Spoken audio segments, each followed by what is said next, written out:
आइए आज आप सब सुनेंगे करवा चौथ व्रत की कथा। आप सभी भक्तों को करवा चौथ व्रत की ढेर सारी शुभकामनाएं। आप सभी के जीवन में भगवान गणेश जी की कृपा से आप सभी का मंगल हो। आप सभी को सभी प्रकार के सुख और समृद्धि की प्राप्ति हो।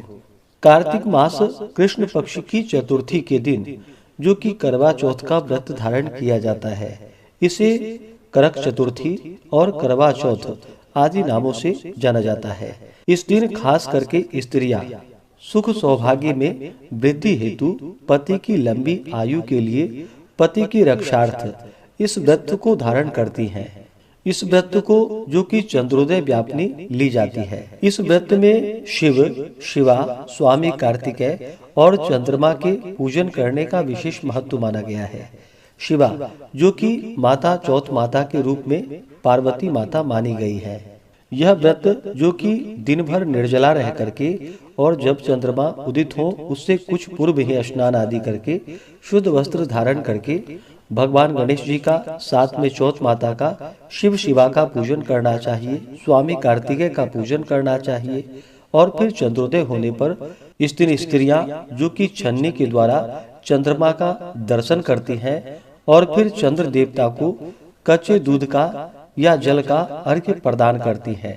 इससे सुख तथा सौभाग्य में वृद्धि होती है तथा सभी प्रकार के सुख समृद्धि की प्राप्ति होती है। तो आइए सुनते हैं करवा चौथ व्रत की कथा।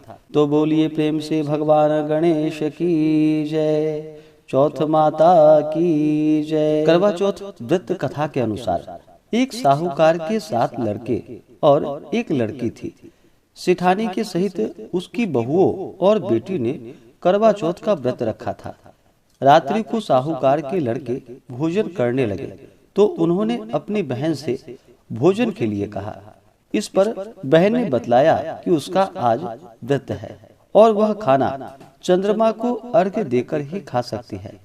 सबसे छोटे भाई को अपनी बहन की हालत देखी नहीं जाती और वह दूर पेड़ पर एक दीपक जलाकर चलनी की ओट में रख देता है, जो ऐसा प्रतीत होता है जैसे कि चतुर्थी का चांद हो।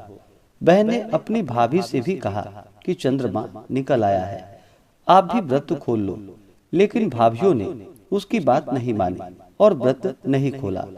बहन को अपने भाइयों की चतुराई समझ में नहीं आई और उसे देखकर करवा चंद्रमा को अर्घ्य देकर खाना का निवाला खा लिया।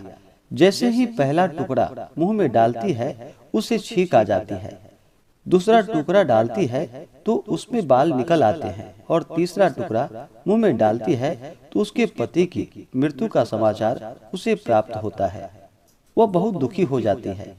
उसकी भाभी सच्चाई बताती है कि उसके साथ ऐसा क्यों हुआ। व्रत गलत तरीके से टूटने के कारण देवता उससे नाराज हो गए। इस पर करवा निश्चय करती है कि वह अपने पति का अंतिम संस्कार नहीं करेगी और अपने सतीत्व से उन्हें पुनर्जीवन दिलाकर ही मानेगी। शोकातुर होकर वह अपने पति के शव को लेकर 1 वर्ष तक बैठी रही और उसके ऊपर उगने वाली घास को इकट्ठा करती रही। उसने पूरे साल की चतुर्थी का व्रत किया और अगले साल की कार्तिक कृष्ण चतुर्थी आई। फिर उसके आने पर उसने पूरे विधि विधान के साथ करवा चौथ का फिर उस दिन व्रत को धारण किया और शाम को सुहागिन से अनुरोध की, यम सुई ले लो और पिया सुई दे दो, मुझे भी अपनी जैसी सुहागिन बना दो। जिसके फल स्वरूप करवा माता और गणेश जी के आशीर्वाद से उसका पति पुनः जीवित हो गया। जैसे गणपति और करवा माता ने उसकी सुनी, वैसे ही सभी की सुने और सभी का सुहाग अमर हो। तो बोलिए प्रेम से भगवान गणेश की जय, चौथ माता की जय।